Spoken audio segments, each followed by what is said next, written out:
All right, so today we're going to be going over why religious scientists think religion versus science is asinine. So there's plenty of ways to talk about this. Like you can go really, really philosophical with this really fast. But I think hey Hayes, hey everybody who's watching. So you can get really philosophical really fast about this, and so I'm not here to present a giant proof that answers everything.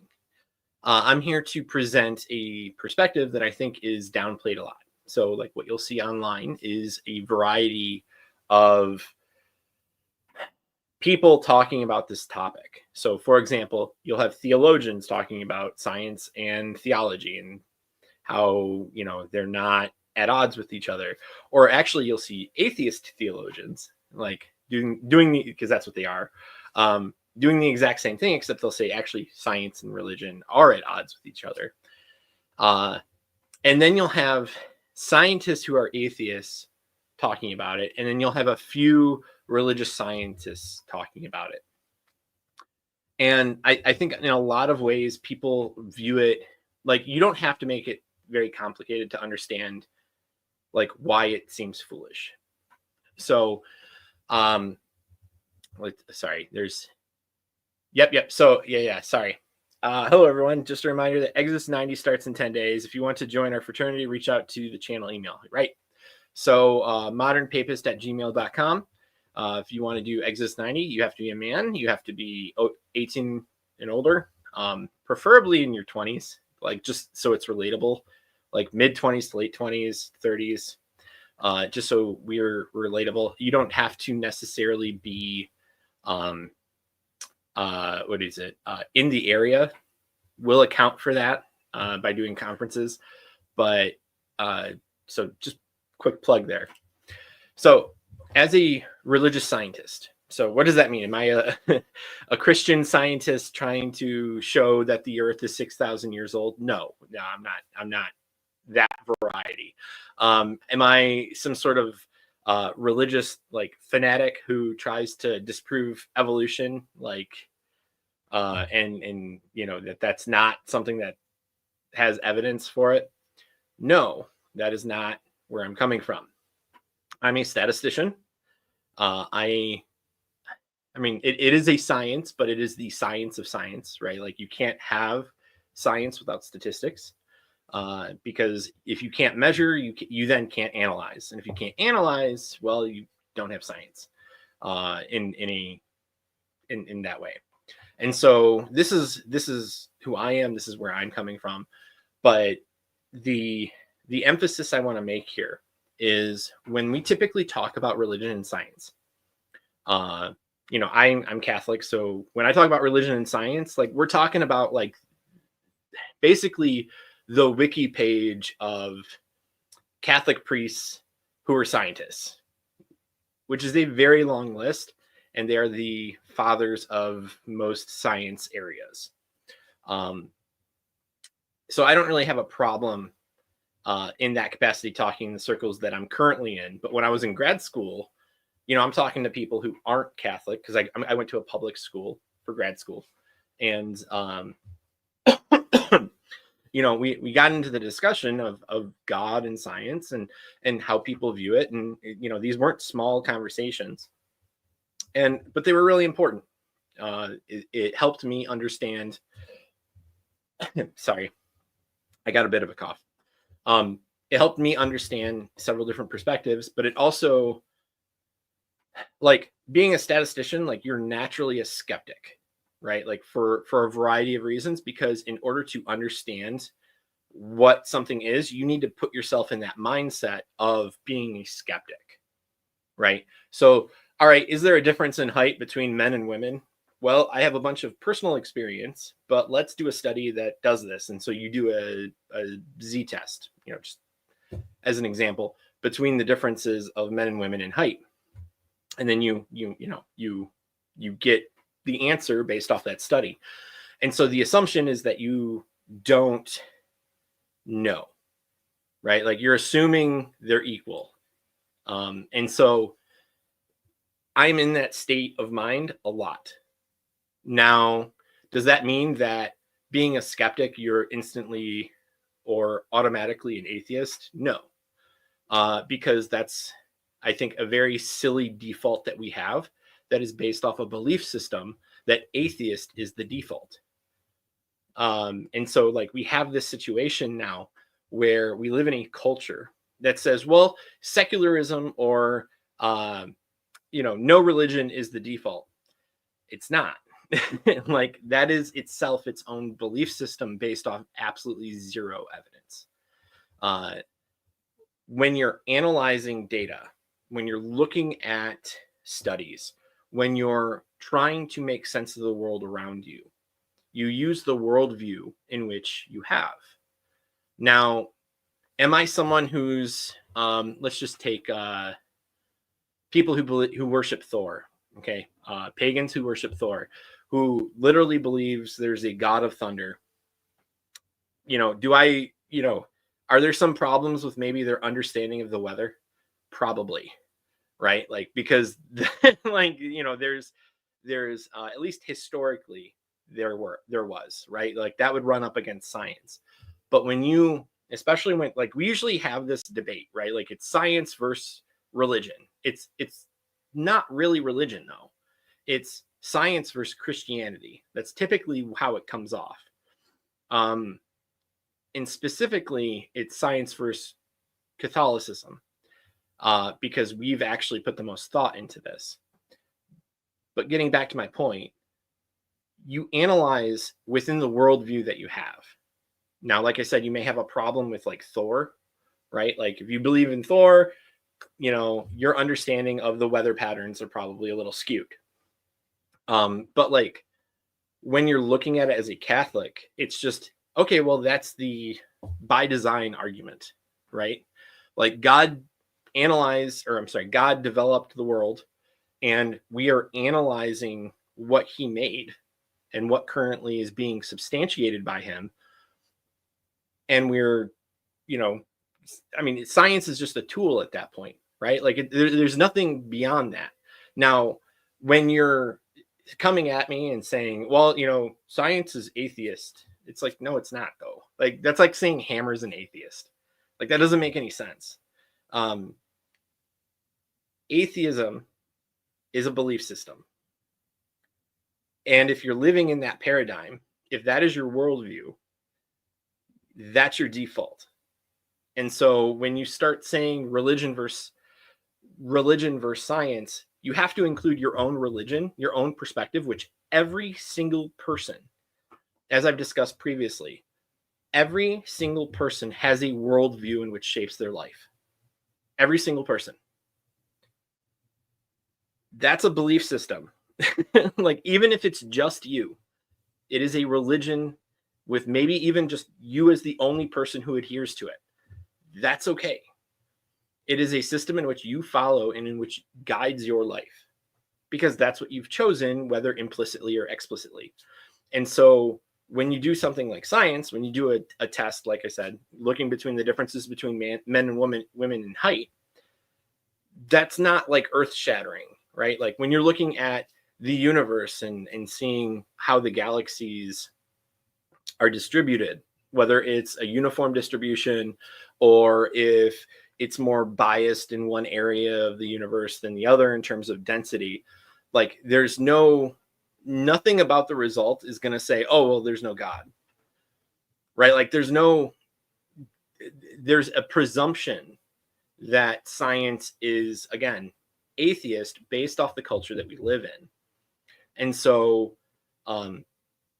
it doesn't take much philosophical thought. Like, I literally just spelled it out for you. Like, it doesn't take much philosophical thought to be like, oh, well, there's a presumption of this belief applied to science. Thus, you have to like it doesn't even make sense with the religion versus science, because you'd have to take that presumption out. Like, it's just so silly to think about it as someone who practices a science, that when someone comes up and says, well, religion and science, like, that's a problem. And it's like, well, what is the problem exactly? Like, do you think Like, we can get into the statistics and probability of, say, for example, what's the probability God exists? That's a question people ask all the time. It's a stupid question. And the reason why it's stupid is by default, you have to have two contingent things coming together to create an event for a probability to happen. God is not a contingent thing by definition. And so, like, that doesn't make sense when you start asking what's the probability God exists, which a lot of these debates have. And I know they'll say it's the philosophical point of probability. They'll use probability in a philosophical understanding and not in as opposed to the scientific understanding. But what they'll then do is they'll mix. What they'll do is they will, in these debates, mix the scientific claims into the philosophical argument, not differentiating between which one is the philosophical understanding and which one is not. So there's the epistemic probability, which is a confidence. It's not really a probability, like how everyone in the world would read that. But they'll use it as such. It really should just be my epistemic confidence in my belief in this is X, right? Like, it's compared to whatever. I know I'm getting a little bit into the weeds, but it's like I'm remembering the Trent Horn debate with I forget his name, where Trent Horn's talking about, he's defending against I can't remember what publication the guy's from, but it's an atheist publication, and he keeps using probability in a way that you would think is science, and then he makes a bunch of scientific claims, and then he's mixing the two together. And so that's wrong.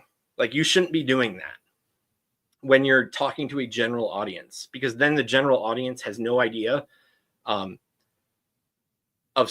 in terms of certainty what exactly you're saying.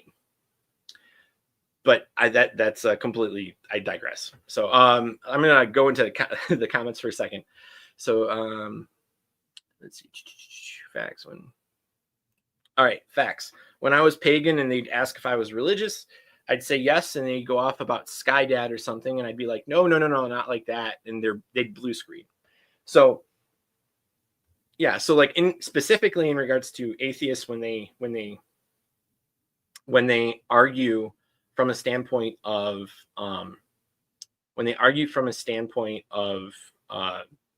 the Sky Daddy, obviously they're presuming that you're Christian of some sort, but they don't know how to argue against paganism. And even though, like, obviously Thomas Aquinas does a pretty good job of arguing against paganism with several of his proofs, it's just the fact that they don't know those arguments, and so they don't know how to defend that. And it's like really, really funny to see them squirm. Let's see. The problem is that science is trying to prove something that cannot be measured in a system that is inherently requires measurement. Right. So like that is the right. So like that, the problem with that is science by definition can only measure the natural, the contingent, what is within the universe. When you start saying, well, this shows God, like, it's like kind of saying, like, you come upon a chessboard, right? Like, you come upon a chessboard. The chessboard is situated. It's all set in motion. Things are working, like there's rules to the chessboard, to the game itself. You're seeing it play out. You're not actually seeing the people move anything. You're just pretend like you're watching this happen. You're not going to be able to say, oh, well, this proves yes or no that God exists. It's just there's a chessboard and it's interacting. It's from a scientific perspective, because you cannot then validate that chessboard, right? Like, so like there isn't another universe that we can then validate that this universe was made in the same way by with the same strokes, maybe the same artwork, the rules of the game. So maybe in that universe, en passant doesn't exist because the French didn't invent that rule. But in that universe it did. And so like you have no way of comparing the universes. And so you end up creating theories based off a sample of one. And so again, you're absolutely right, Mark. The idea that science can suggest something outside of itself in a completely different paradigm makes no sense. And so that's why the presumption, like there are religious assumptions within science that everybody has. The fact that we think that the universe is intelligible, for example, is a religious assumption. It is not something that if you don't presuppose it, the point of doing science is meaningless, just absolutely meaningless. So it's, yeah, sorry, I don't want to stick to it because this is starting to go. Can be measured. Yeah, actually, yeah. So like that's something I taught. So my wife has a few degrees also, but like, and she's got one in physics, and I'll actually bring that up where the equation for dark matter and dark energy, like they stick it in there, and it's basically treated like ether, like how in the old model of the universe they used ether where it was just there to fill a void because their calculations were correct. But that is physics. That's actually not so much about the religious point, but that's something my wife and I have talked about. So yeah, I mean, like that's the other thing is like people will be like, well, you know, the universe, you know, you bring up a good point, Jacob. The universe, you know, assuming no religion, like that's just the way it is, and it's like, there's no proof for God's existence, and for us who know like something like Thomas Aquinas's design argument, the fifth way, we'd be like, no, like we have the design, like, and science quite literally is the evidence for that. The fact that we understand gravity and we can measure it out, not just to the solar system around us, which by itself, you know, is an incredible feat when you think about it, but we can do that to billions of miles away, right? Like, so like we clearly understand that there are laws governing the universe from the big scale as along with like the minute scale, like the quantum level. Like we understand that there's laws that are applied there. They may be slightly different, but that doesn't upend the idea that there are laws there. And for someone to think that, again, like you come upon a chessboard and the idea that the chessboard, or I'm using a chessboard, but mostly a book, right? Like you find a book on a beach. Oh, it just happened to come together. Like it's kind of ridiculous. Let's see. Nice to see you, Olive. Sorry, I'm just skipping because I'm like way behind now. So, okay. That has always been something that I've understood. So being a statistician, whenever someone says this is 100% accurate, they're wrong. Like when it comes to theoretical models. Now, can you have 100% of something? Yes, you can. Like if my wife and I were in the same room, it'd be like 100% of the married couple is in the house, right? Is in the same room. So it depends on like what the context is, but you're right. Like you cannot say, my biggest pet peeve in studies is the fact that people will say this proves something. And it's like, no, you can't actually say that because philosophically, inductive reasoning doesn't prove anything. And that's what science is. And a lot of people don't like that. But that's what, like the test for science and justifying what it, like it's testing itself. And so it's an inductive proof. And inductive proofs that are not within math and within philosophy properly are not proofs at all. They're just evidence. But like I've never not known that. The newest thing that I've read is looking at the golden ratio.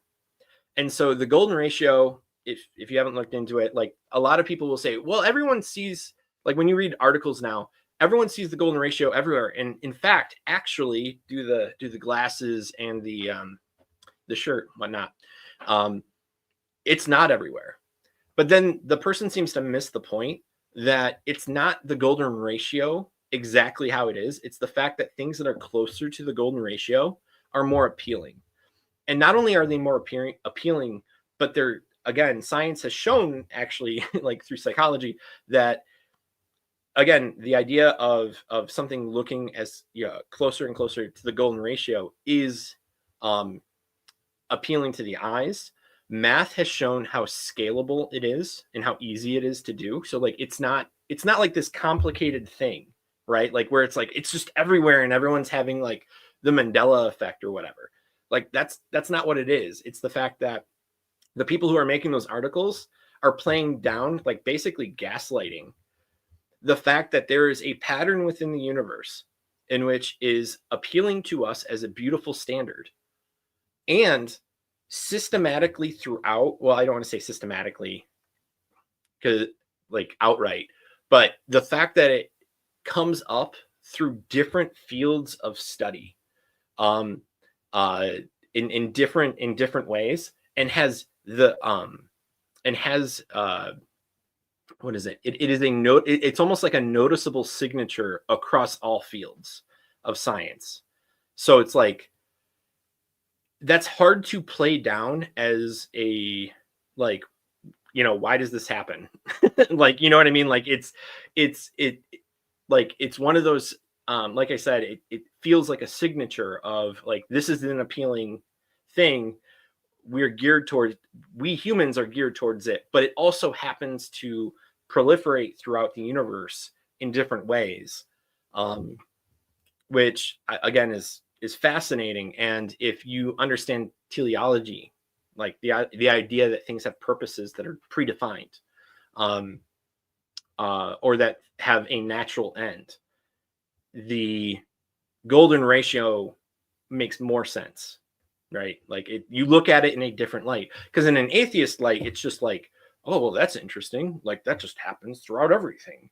But like from a standpoint, I'm it's a terrible impersonation. I'm sorry if you're an atheist and you're watching this. But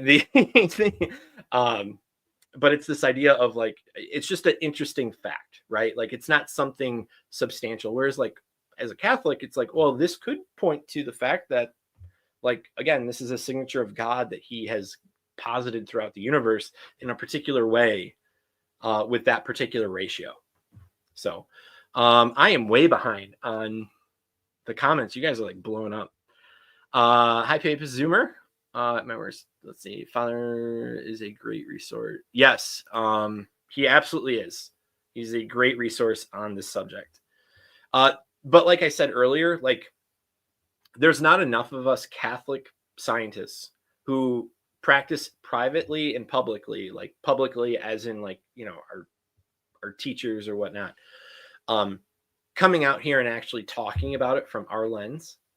Like a lot of theologians will do it, but it's like, it doesn't have to be restricted to them, like at all. Like the idea that you can't talk about the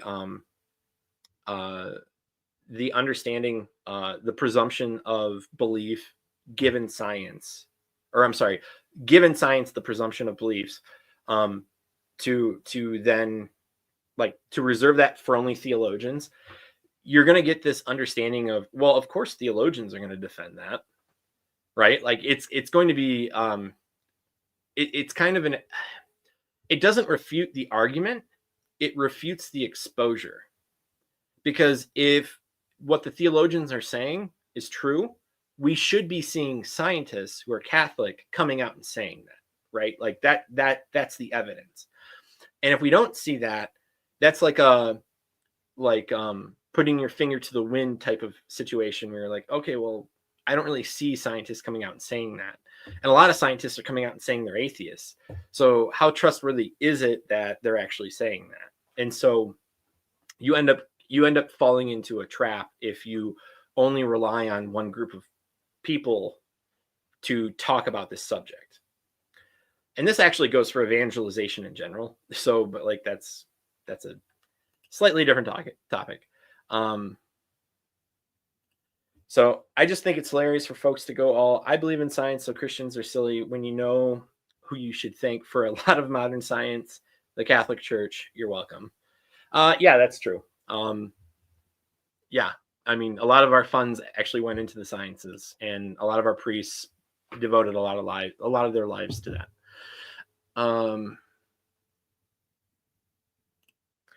I know you're worried about starting to go, but the philosophical absurdity is what makes this asinine per the title. Well, absolutely. And so it's the idea that we're in a culture that tries to browbeat us into that default position, though. And I think that's the other thing, that, like, I was talking with my friend today exactly about this point, is how our culture says, no, it's an atheistic perspective, or it's a secular perspective. You can't bring in your Catholicism. But it's like, when you think about it, it's like, well, I'm not bringing in my Catholicism in the way that you think it is. Like, it's not like I'm saying, go to this verse in the Bible and then correlate that to this evidence. Like, that's not what's happening. It's, again, like what Thomas Aquinas did with the argument from design. It's providing evidence for the fifth argument that he gives, which is, again, the argument of design. Hey, K37. I took an astronomy. Yeah, I'm just gonna say yes to that. Let's see. Even sorry, there's a lot of comments, and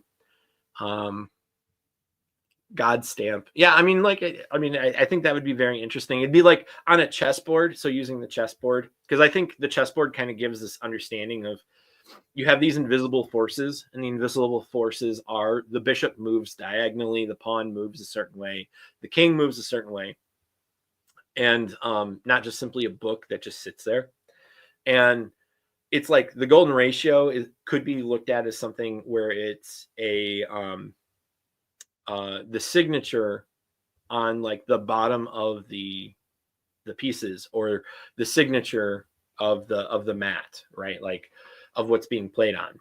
So it's it doesn't necessarily mean anything scientifically, because science can't move beyond that. It's just, you need more than that to move beyond that. But it's just very interesting to me.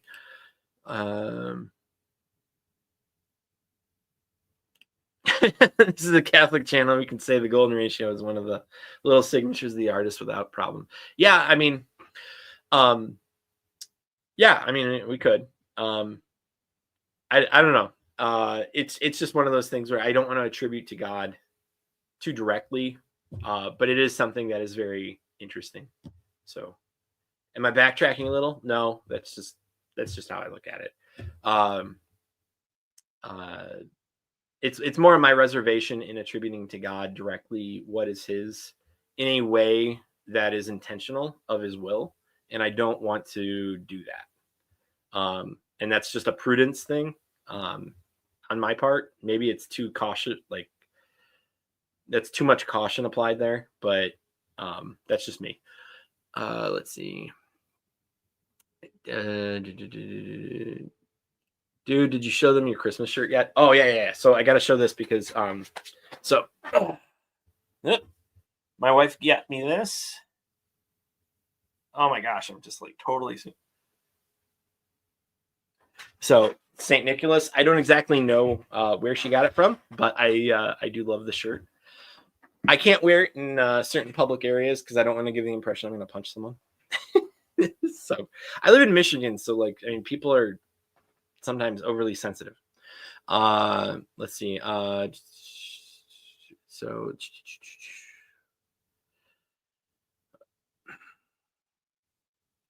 yeah, that's true, right? Like, that is true. I'm not denying that. I'm just saying that it's an intentional signature in which we're to draw to him, as opposed to a what is it? I don't want to say signature, let's just say a art style. Like, there are certain art styles that when you see an artist do it, they tend to stay within a lane of depicting art. Like, I'd say it's something like that. But not necessarily like, oh, well, this is the golden ratio, in case you get on YouTube and start debating whether or not there's things that point to, So that's all I'm saying. But But yeah, it is. I thought I'd wear this because whatever. But yeah, I thought I'd whatever. All right, so I'm getting all bashful. I'm sorry. So the other thing I did want to bring up was there is a very real so like Olive, you bring up a good point. Like Christendom, smart, scientific respect for God's creation. That's true. The problem that I have, and I know like this may be like preaching in the choir on this, but it is the Protestant understanding and showing of science.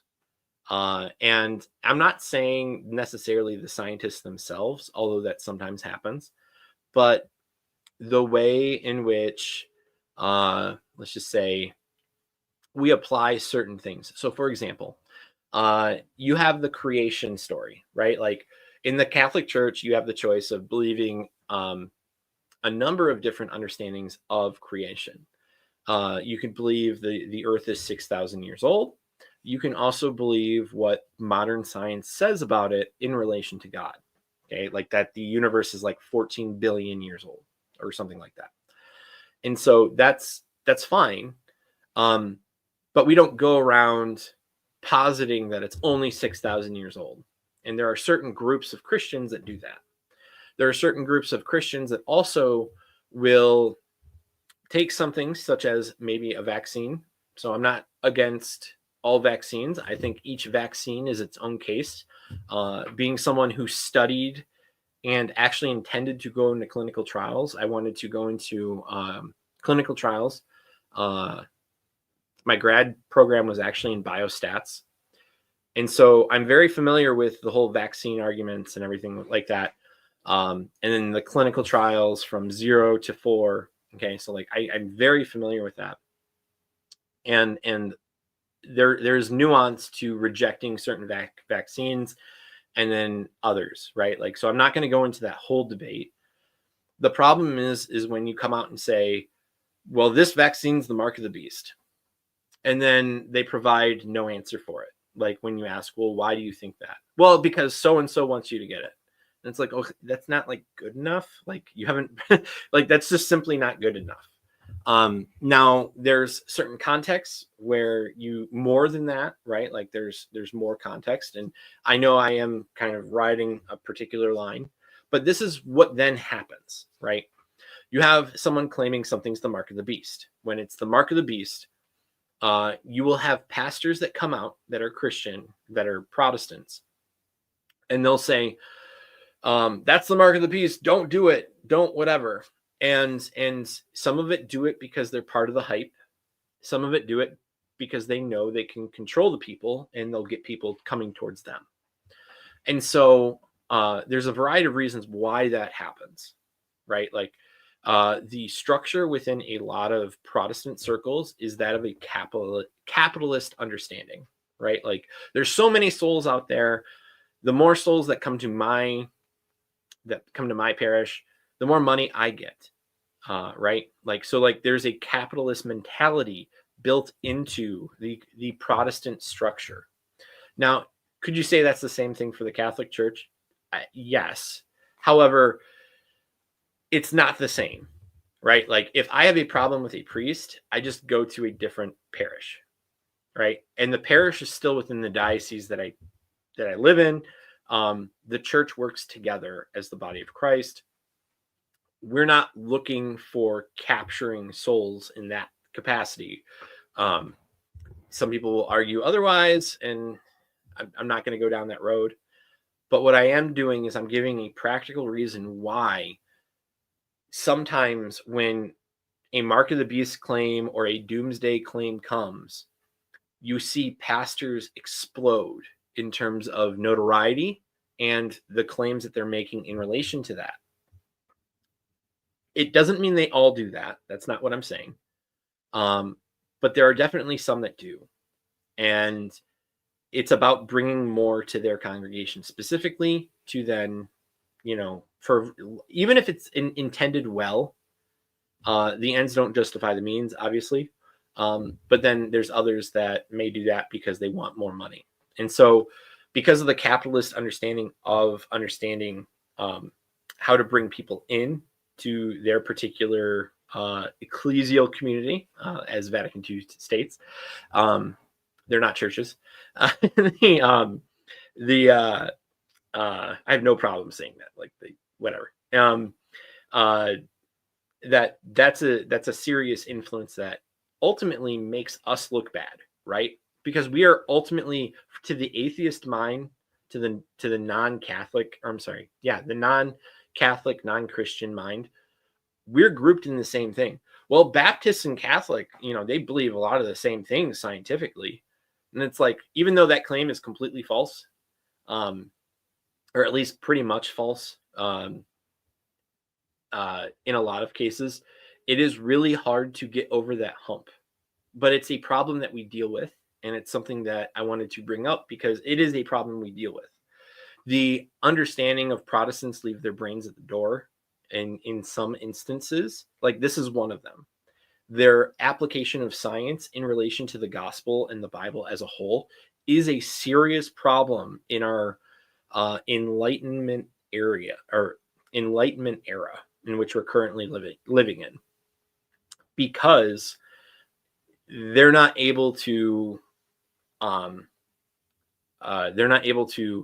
extract the information from science and from the Bible, who has the same creator, in an effective way, like the Catholic Church can. Like I said, like ultimately, science is evidence for the what do you call it? The fifth way of Thomas Aquinas, right? And that's not a problem. We can explain that.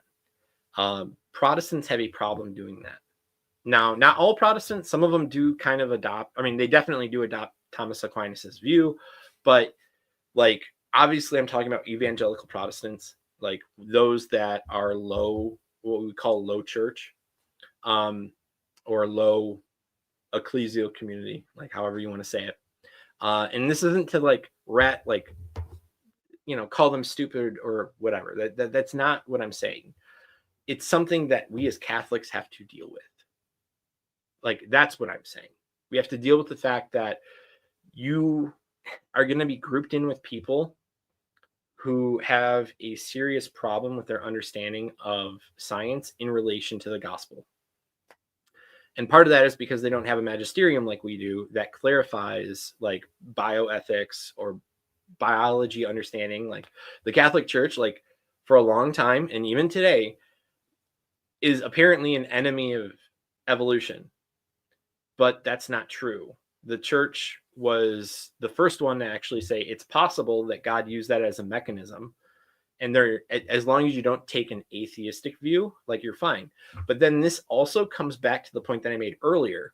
There's a presumption of belief when you're looking at these different aspects of science that atheists presuppose based off their own belief system. Whereas like a Catholic, we have a presupposition that we apply and what we, try to share with the world. And, I will point this out because it actually matters, was quite literally the reason why the scientific method came to be in the first place, by a Catholic friar. So in the 1200s. So like this idea that like religion and science are at odds with each other, is very asinine, and it needs to die. Like that idea that they are at odds with each other needs to die, because it is, ironically enough, for how they accuse us of being, what do you call it? Of being holding back science. We're not the ones that are confused about when something, like when a boy is born a boy, that they stay a boy. Like that's not our position. We're not confused about that position. Because we also understand, like you need to have that presupposition. You need to have a religious presupposition to understand science, or you go off the rails. And a perfect example of that is quite literally psychology. So, yeah.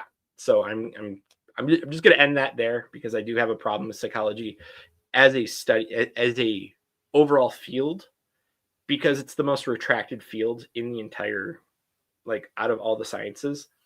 And people do come up with wild theories, or they see real phenomena and they play it down because of their worldview. Mandy, I don't remember the name exactly, but it's this, like, when you haven't, I know you will when I'm saying this, so please type it in.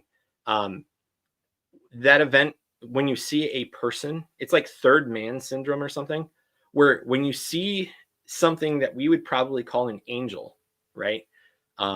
Someone's experiencing an angel, they call it a third man syndrome, and or something to that effect, because what they're trying to do is explain it away. Or they'll call, like Fatima, for example, mass hallucinations. And yeah, okay, so it is third man syndrome. Okay. And or mass hallucinations. And it's like, the problem that I have with those is that they're not testable. So if you're able to test it and you're able to get to a point where you can show definitively that these are just imaginations and people are just like whatever, like you can consistently bring about this outcome, okay, cool. The problem is they're not tested, so it fails science right there. Science requires test, like the scientific method requires science to actually happen, right? Like you need to analyze, you come up with a hypothesis, you analyze, or I'm sorry, you come up with a hypothesis, you measure, you analyze, you go over the hypothesis with the, I'm giving a very short version of the scientific method. I know there's like 6 steps, but you review what you have, and then you see if the evidence suggests one way or the other, and then you do it again and again and again and again and again. Okay. That doesn't happen when you just make theories and you basically stick a label on a group of people you don't agree with and just say, yeah, they're just hallucinating, or hey, yeah, they're just inventing this third guy that happens to appear that brought them out of this situation that they like lived in, that they would have died otherwise, but they lived because they saw a third person and they got out of the storm, or they got out of this wreck, or they got out, you know, it's a number of things where this happens. It's not just like, I think the most typical example of this is when people go and climb Mount Everest. And so that being said, like science has its limitations. And when you don't acknowledge those limitations, like a lot of atheists don't, you create a problem of lying by omission. Like I'm very clear here, like your presupposition based off your belief is what's going to guide your understanding of the tool we call science. I'm very clear about that. And then from there, I'll explain what the Catholic view is. From an atheist view, it's just, oh, it's atheist, it's secular, that's the default. And it's like, no, that's the default because the culture has been browbeaten into that. Because the default used to be a teleological one, where it was Catholic. Like, because again, science was supported by the church heavily, not just financially, but also through the clergy. So, yeah, look through that list on Wikipedia. It's like pretty lengthy. And unfortunately, I've had, through our meme channel, I posted something similar where there's this meme where it talks about some of the fathers of science and how they're quite literally like fathers, like a Jesuit father, a Dominican, a Franciscan. And a guy came out and said, you know, I've heard every one of these people's names. Never have I once heard the term, the word father in front of them. And that is an incredible disservice to education, because you're painting with a particular narrative that doesn't exist. Like, these were not just random, like historically scientists were just not scientists. They were more than that. And the idea that you want to put them in a box, like today we live in a hyper niche situation where engineers, for example, say they're working at GM, Ford, Chrysler, whatever. You have a mechanical engineer, but all he's working on is seat belts. And then you have another one who works on the electrical battery of that car. And so that's all they're doing all the time. And they're just focused on seatbelts. They're just focused on batteries. They're just focused on tires. And they don't expand beyond that. They stay in those lanes. They have what's called a silo effect, right? And so it's that is not historically what happened with science. Like, science did not stay in its own lane. Canon from this example of engineers is accurate. Yeah. Yeah. I used to work for GM at one time, and it was a absolutely a problem because when you create when you have science that's just so specific, when you start talking about like science that's tangential sometimes, where it's slightly adrift from what they're talking about, you may have serious problems with that person not understanding the basics of that, or presupposing too much that they then come up to faulty conclusions because they don't have the appropriate nuance for it. And that's a real problem in the world because we have all this science going on, right? Like, science is fundamentally human knowledge through testing, measurement, and observation.